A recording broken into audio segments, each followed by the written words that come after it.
Hello everyone. Today we will start new chapter of geography, chapter 6, industries. So let's begin. Read, think and share your answer.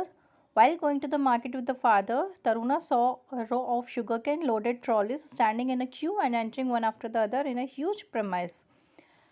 Taruna अपने father के साथ market जाती है और वो देखती है कि जो शुगर कैन होता है जिसे हम गन्ना बोलते हैं हिंदी में, उसकी बड़ी सी ट्रॉली फुल लोडेड है और क्यू में खड़ी है और एक के बाद एक दूसरी आती जा रही है। वो अपने पापा से पूछती है कि ये शुगर कैन क्रॉप को कहाँ लेकर जा रहे हैं। तो फादर रिप्लाई करते हैं कि ये सारे शुगर कैन जो है वो शुगर मिल में जा रहे हैं जहाँ पर इनका जूस निकाल के फिर शुगर बनाई जाती है। So do we consume all the farm products directly? Why so? क्या हम जितने भी फार्म प्रोडक्ट्स आते हैं वो डायरेक्टली कंज्यूम कर लेते हैं? नहीं ना। कोई भी फार्म प्रोडक्ट आता है तो पहले उसकी प्रोसेसिंग होती है। सपोज आप एग्जांपल ले सकते हो वीट का, गेहूँ। तो क्या हम डायरेक्टली गेहूँ ऐसे ही खा लेते हैं क्या? नहीं। पहले उनको आटा चक्की में जाएंगे, वो वहाँ पे उनको पीसा जाएगा, उनका आटा बनाया जाता है, फिर उससे हम चपाती बनाते हैं और फिर हम ईट करते हैं। ओके। सो कोई भी फार्म प्रोडक्ट को, मतलब मोस्टली जो फार्म प्रोडक्ट होते हैं वो हम डायरेक्टली ईट नहीं करते हैं, उनकी प्रोसेसिंग होती है, देन हम उसे ईट करते हैं। So let's find out, think and answer. Figure 1A जो पार्ट दिया है वो स्टेनलेस स्टील है जो कि रॉ मटेरियल है, और फिगर 1B में जो यूटेंसिल्स बनते हैं स्टेनलेस स्टील से जिन्हें हम घर में यूज़ करते हैं, जिनमें हम खाना खाते हैं, that is the utensils of stainless steel. So describe the use of item shown in figure 1A and figure B and which among the two items shown in given figure has more utility or value. तो दोनों figure को आप देखिए तो आपके लिए कौन सा ज़्यादा वैल्यूएबल है जिसे हम यूज़ कर सकते हैं? क्या हम रॉ मटेरियल यूज़ कर सकते हैं स्टेनलेस स्टील का? नहीं। अगर हमें खाना खाना है तो हम उन्हें बर्तन में ही खाएंगे ना। तो हमारे लिए जो फिगर 1B है, जो यूटेंसिल्स दिए गए हैं, वो हमारे लिए ज़्यादा यूजेबल है। So let's know more. Industries. As studied in previous chapter, we get bread from wheat grown in the fields. Previous chapter में हमने पढ़ा था कि bread हम तक कैसे पहुंचती है जो हम ब्रेकफास्ट में ईट करते हैं। पहले क्रॉप्स ग्रो की जाती है वीट की, फिर उनको हार्वेस्ट किया जाता है, उनकी सफाई की जाती है। जो वीट ग्रो हो जाती है उसमें भी बहुत सारी प्रोसेसिंग होती है, क्रॉप्स में से गेहूँ निकाले जाते हैं, फिर उन्हें क्लीन किया जाता है, फिर उनका आटा पीसा जाता है, फिर वो आटे से फैक्ट्रीज़ में जाती है, वहाँ पर ब्रेड बनती है। फिर ट्रांसपोर्टेशन यूज़ होता है कि वो ब्रेड कहाँ कहाँ पहुँचती है, कैसे। फिर हम लोग रिटेलर्स, पहले वो होलसेल मार्केट में जाती है, होलसेल से फिर रिटेलर के पास आएगी, रिटेलर से फिर हम लोग परचेस करते हैं। ओके। सो बहुत लंबी प्रोसेस होती है। So it undergoes certain processes before it is consumed. We see that wheat undergoes a process before becoming a bread और a chapati that is consumed by us. So हम देखते हैं कि जो wheat होता है वो बहुत सी processes होती है, उसके बाद वो हम तक पहुंचता है. So जो transformation होता है wheat grain का fine flour में या bread में, उसके बाद ही वो हमारे लिए valuable होता है, हम उसे use करते हैं. Items of utility are mostly obtained from mother nature but cannot be consumed in their natural form. जो यूटिलिटी वाले आइटम्स होते हैं जिन्हें हम यूज़ करते हैं वो हमें मिलते तो नेचर से हैं, लेकिन हम उन्हें डायरेक्टली कंज्यूम नहीं करते उनके नेचुरल फॉर्म में. We need to process them so that they can be consumed. हमें उन्हें प्रोसेस की नीड होती है उन्हें कंज्यूम करने के लिए. सो जो मैन्युफैक्चरिंग इंडस्ट्रीज़ होती है वो हमें हेल्पफुल होती है, जिससे कि रॉ मटेरियल को फाइनल प्रोडक्ट में कन्वर्ट किया जाता है, जो कि हमारे लिए वैल्यूएबल होते हैं. ये मैन्युफैक्चरिंग गुड्स ज़्यादा हमारे लिए वैल्यूएबल होते हैं बजाय रॉ मटेरियल्स के. Manufacturing in an industry is considered to be an economic activity which consist of production, extracting minerals and providing services. जो मैन्युफैक्चरिंग इंडस्ट्रीज होती है, सो मैन्युफैक्चरिंग इंडस्ट्री जो होता है उसे हम as a economic activity consider कर सकते हैं, जिसमें कि प्रोडक्शन होता है, मिनरल्स का एक्सट्रैक्शन होता है और वो हमें सर्विस भी प्रोवाइड करते हैं. Production includes textile mills. Production में क्या इंक्लूडेड है? टेक्सटाइल मिल्स है, जैसे कि जहाँ पर क्लॉथ्स बनाए जाते हैं. पेट्रोलियम ड्रिलिंग इंडस्ट्री है, जहाँ पर पेट्रोलियम को एक्सट्रैक्ट किया जाता है ड्रिलिंग के थ्रू. और हॉस्पिटलिटी इंडस्ट्री है, जिसमें कि वो हमें सर्विस प्रोवाइड करते हैं. सो क्लासिफिकेशन ऑफ इंडस्ट्रीज, इंडस्ट्रीज को क्लासिफाइड किया गया है उनके साइज़ के बेसिस पे, रॉ मटेरियल जो हम यूज़ करते हैं उसके बेसिस पे और उनकी ऑनरशिप के बेसिस पे। तो फर्स्ट जो है वो बेस्ड ऑन साइज़ पे इंडस्ट्री को जो क्लासीफाई किया गया वो है number of workers employed, amount of capital invested and amount of production. इन तीनों के बेसिस पे इंडस्ट्री को जो क्लासीफाई किया है अकॉर्डिंग टू साइज़ वो होती है स्मॉल स्केल और large scale. Small scale industries जो होती है उसमें इन्वेस्टमेंट कम होता है, लेबर भी कम यूज़ किए जाते हैं और जो पावर ड्राइवन मशीनरी होती है वो यूज़ की जाती है। लोकली ऑब्टेन जो रॉ मटेरियल्स होते हैं जो वहाँ पे लोकली अवेलेबल हो जाए उन्हें यूज़ किया जाता है। जो प्रोडक्ट्स सोल्ड किए जाते हैं वो लोकल में ही किए जाते हैं या फिर आउटसाइड मार्केट में थ्रू ट्रेडर्स के थ्रू सोल्ड किए जाते हैं।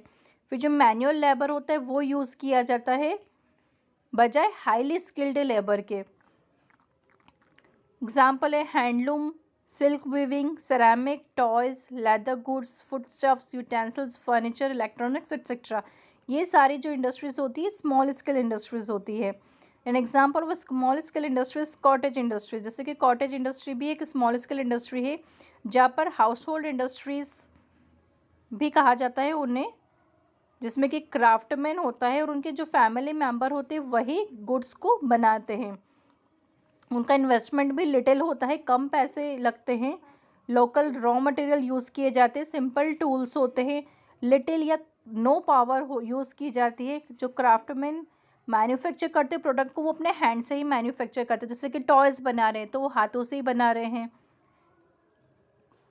सिरामिक की जैसे बनाए जाते हैं, ज्वेलरी बनाई जाती है तो ये सब हैंड से ही बनाई जाती है, इसमें कोई मशीनरी नहीं यूज़ करते वो लोग। सो एग्जाम्पल है कॉटेज इंडस्ट्रीज़ के pottery, baskets, carpet weaving, decorative items, jewellery, jams, jellies, pickles etcetera. Okay. फिर लार्ज स्केल इंडस्ट्रीज़ होती है जिसमें कि ह्यूज कैपिटल इन्वेस्टमेंट होता है, मतलब बहुत ज़्यादा पैसा लगाया जाता है, थाउजेंड्स ऑफ लेबरर्स यूज़ किए जाते हैं, power driver heavy machine use की जाती है। ये लोकल और इम्पोर्टेड रॉ मटेरियल यूज़ किए जाते हैं। फिनिश्ड जो प्रोडक्ट होता है वो डिस्ट्रीब्यूट होता है पूरी कंट्री में या बाहर आउटसाइड कंट्री में एक्सपोर्ट किए जाते हैं। Highly specialised labour work efficiently here with separate department for the different operations headed by functional managers. अब उसमें जो वर्क होता है उसको डिफरेंट डिपार्टमेंट में डिवाइड किया जाता है और अलग अलग वहाँ के मैनेजर होते हैं, जैसे कि प्रोडक्शन मैनेजर अलग हो गया, फिर कोई दूसरा काम कर रहा है, कोई और मैनेजमेंट कर रहा है तो उसका डिपार्टमेंट अलग हो गया। ऐसे अलग अलग डिपार्टमेंट्स में उन्हें डिवाइड कर दिया जाता है पूरी इंडस्ट्री को, जैसे कि आयरन और स्टील इंडस्ट्री है, टेक्सटाइल मिल्स है, हैवी मशीनरी है, ऑटोमोबाइल्स है, ट्रांसपोर्ट इक्विपमेंट बन रहे हैं, सीमेंट, पेट्रोकेमिकल्स, ये सारी जो इंडस्ट्रीज़ होती है ये लार्ज स्केल इंडस्ट्रीज़ होती है। Next industries based on raw material. अब रॉ मटेरियल के बेसिस पे इंडस्ट्री को क्लासीफाई किया तो हो गई agro based, mineral based, marine based and forest based. 4 type की इंडस्ट्रीज हो गई। एग्रो बेस्ड इंडस्ट्रीज में जो रॉ मटेरियल यूज़ किए जाते हैं वो कहाँ से मिलते हैं? एग्रीकल्चर से, तो वो एग्रो बेस्ड हो गई, जैसे कि cotton, silk, jute, textile, sugar, food processing, leather industries, dairy products, ये सारी हो गई एग्रो बेस्ड इंडस्ट्रीज़ जो कि एग्रीकल्चर से इनके रॉ मटेरियल्स हमें मिलते हैं। मिनरल बेस्ड इंडस्ट्रीज़ जो होती है उसमें जो रॉक और मिनरल्स होते हैं वो as a raw material use किए जाते हैं, जैसे कि iron and steel, aluminium, cement, petrochemicals, ये सारे रॉ मटेरियल यूज़ किए जाते हैं, तो ये मिनरल्स हैं इसलिए मिनरल बेस्ड इंडस्ट्री हो गई। मराइन बेस्ड, मराइन वर्ड से समझ में आ रहा है मीन्स जो एक्वेटिक या ओशियन से जो हमें मिलते हैं, जिसमें कि एक्वेटिक एनिमल्स हो गए, फ़िश ऑयल है, फिशेस से ऑयल बनाया जाता है, फ़िश की प्रोसेसिंग की जाती है, सी फूड जो होता है वो निकाला जाता है, पर्ल्स जो बनते हैं, मोती एट्सेट्रा, ये सारे हो गए मराइन बेस्ड इंडस्ट्रीज़। और एक और है फॉरेस्ट बेस्ड इंडस्ट्रीज़ जिसमें कि जो रॉ मटेरियल हमें मिलते हैं वो फॉरेस्ट से या प्लांट्स से मिलते हैं, जैसे पेपर बनता है, फर्नीचर बनते हैं, स्पोर्ट्स गुड्स बनते हैं, फार्मास्यूटिकल जो मेडिसिन्स बनती हैं, तो ये सारे हमें फॉरेस्ट से मिलते हैं, तो इसलिए फॉरेस्ट बेस्ड इंडस्ट्रीज़ होती है। फिर industries based on ownership, ownership के बेसिस पे इंडस्ट्रीज़ होती तो वो होती private sector, public sector and joint sector and cooperative sector. अब प्राइवेट सेक्टर वर्ड से समझ में आ रहा हो, प्राइवेट मीन्स किसी की प्राइवेट प्रॉपर्टी, या तो कोई सिंगल पर्सन इंडिविजुअल या जो ग्रुप ऑफ पर्सन मिलके अपनी एक इंडस्ट्रीज ओपन करते हैं, जैसे कि एग्जांपल है रिलायंस इंडस्ट्रीज़ जो कि धीरू भाई अंबानी की इंडस्ट्री है, तो वो उनकी प्राइवेट इंडस्ट्री है। इंडिविजुअल्स और ग्रुप ऑफ इंडिविजुअल मैनेज और ऑन दिस इंडस्ट्रीज, वो खुद अपनी कंपनी को चलाते हैं, मैनेज करते हैं, या तो एक सिंगल इंडिविजुअल पर्सन होता है या ग्रुप ऑफ पीपल होते हैं, जैसे कि टाटा आयन है, स्टील कंपनी, रिलायंस इंडस्ट्रीज़ है, Aditya Birla group of industries है, ये सारी प्राइवेट सेक्टर कंपनीज़ हैं, इंडस्ट्रीज़ हैं। सेकेंड है पब्लिक सेक्टर, जिसमें कि सेंट्रल गवर्नमेंट या स्टेट गवर्नमेंट मैनेज करती है उस एजेंसी को या उस इंडस्ट्री को, तो वो हो गया पब्लिक सेक्टर, जैसे कि steel authority of India limited, Bharat heavy electricals, Durgapur steel plant, ये सारे जो है ये पब्लिक सेक्टर है। इसको हम उस वैसे भी समझ सकते हैं जैसे कि प्राइवेट और पब्लिक इंस्टीट्यूशंस होते हैं, स्कूल्स होते हैं, हॉस्पिटल होते हैं, जो कि हमने पॉलिटिकल एंड सोशल लाइफ के चैप्टर्स में पढ़े थे। पब्लिक स्कूल अलग होते हैं, गवर्नमेंट स्कूल, और प्राइवेट अलग होते हैं, उस टाइप से।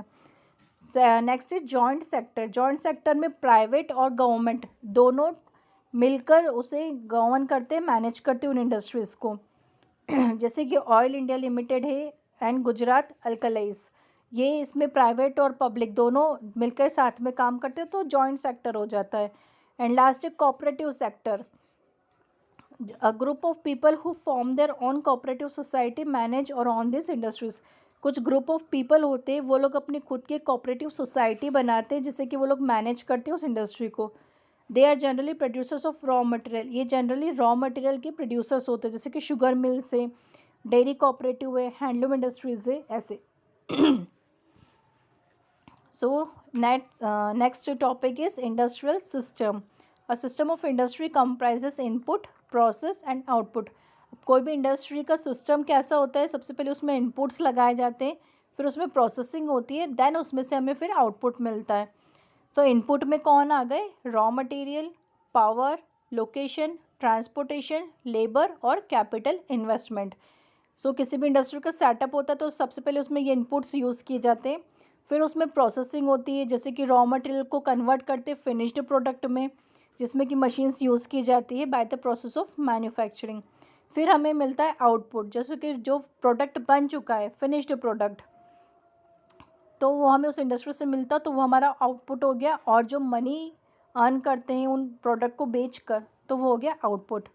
This system of industry can be understood by an example of iron and steel industry where inputs में बी आयरन और machineries in an industry, human labour, transport cost. अब iron और स्टील इंडस्ट्री है तो उसमें input क्या लगा, iron बनाना है तो उसमें आयरन और यूज़ किया जाएगा, मशीनरीज यूज़ की जाएगी, ह्यूमन लेबर भी यूज़ होता है, और ट्रांसपोर्ट कॉस्ट भी लगती है। फिर जो प्रोसेस इंक्लूडेड है वो है smelting in blast furnaces. Smelting में आयरन ओर को बर्न किया जाता है, आयरन ओर, कोल और लाइमस्टोन को ब्लास्ट फर्नेस, एक बड़ा सा फर्नेस होता है ब्लास्ट फर्नेस, उसमें प्रोसेसिंग होती है। फिर उसकी रिफाइनिंग होती है, उसे कूल किया जाता है, ये सारी प्रोसेस यूज़ की जाती है उसमें। फिर उसका आउटपुट क्या हुआ, हमें स्टेनलेस स्टील मिल गया, तो वो हो गया output. Factors influencing the location of industries. अब इंडस्ट्रीज़ कहाँ बनाई जाती है वो कौन से फैक्टर पर डिपेंड करता है। The location of N industry can be determined by many factors, बहुत सारे फैक्टर्स पर डिपेंड करता है कि इंडस्ट्री की लोकेशन कहाँ पर होनी चाहिए। सो कौन से फैक्टर्स होते हैं, फर्स्ट वन है availability of raw material, raw material वहाँ पर अवेलेबल है या नहीं, पावर सप्लाई वहाँ पर मिल रहा है कि नहीं, मीन्स इलेक्ट्रिसिटी, लेबर भी मिलना चाहिए, land, transport, market, capital and government policy. Capital means इधर हियर कैपिटल का मीनिंग है पैसा, और गवर्नमेंट की policies. Availability of all this factors और even a few helps in establishing the manufacturing industries at a place. ये सारे factors की अवेलेबिलिटी होनी चाहिए, तभी मैन्युफैक्चरिंग इंडस्ट्री इस्टेब्लिश की जाती है किसी भी जगह पर। गवर्नमेंट एनकरेज करती है कि इंडस्ट्रीज़ का सेटअप हो रिमोट एरियाज़ में भी, ताकि वहाँ पर डेवलपमेंट हो सके। Establishment of an industry in a town or city helps in establishment जो होता है इंडस्ट्री का किसी भी टाउन या सिटी में, तो उसकी वजह से वहाँ की ग्रोथ और डेवलपमेंट भी होता है। अगर किसी भी टाउन में या सिटी में इंडस्ट्री इस्टेब्लिश हुई है तो उस सिटी के टाउन की ग्रोथ भी होती है।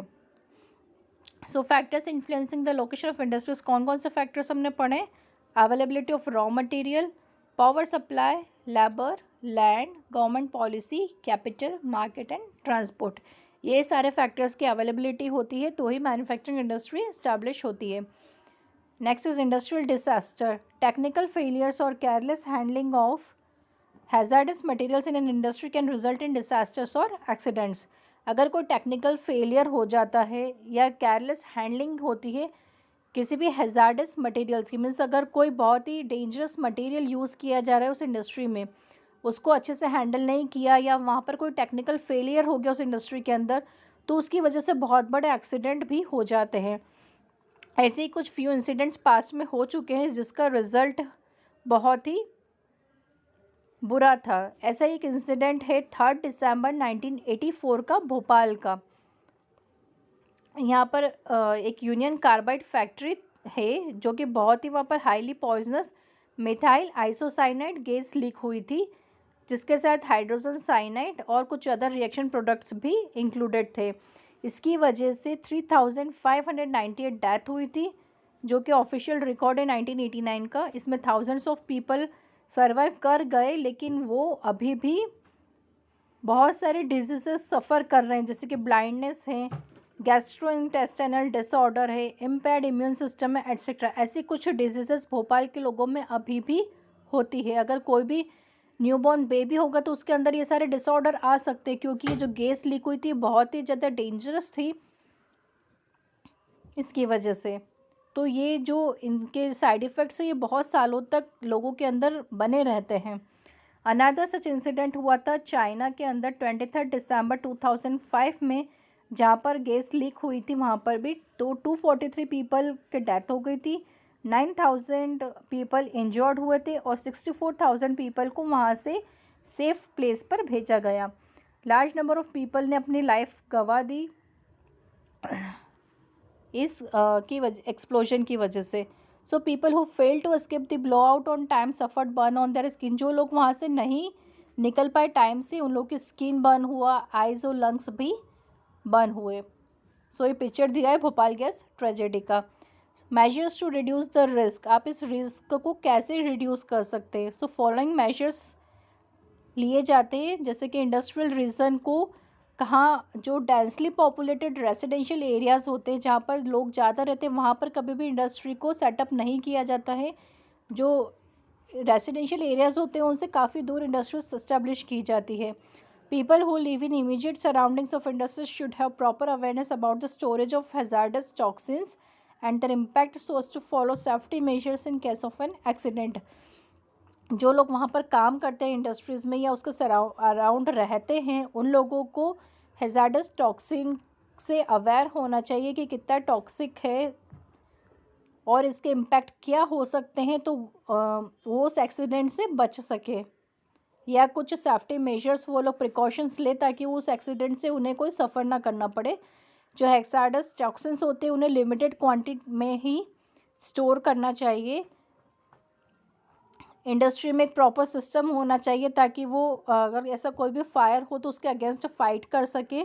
और जो इंडस्ट्री हो सेटअप की जाती है तो उसको पॉल्यूशन डिस्पर्जन जो होता है, जितना भी वो लोग पॉल्यूशन को फैलाते हैं उसकी क्वालिटी को वो लोग इम्प्रूव करें ताकि उसका साइड इफ़ेक्ट कम हो। ओके।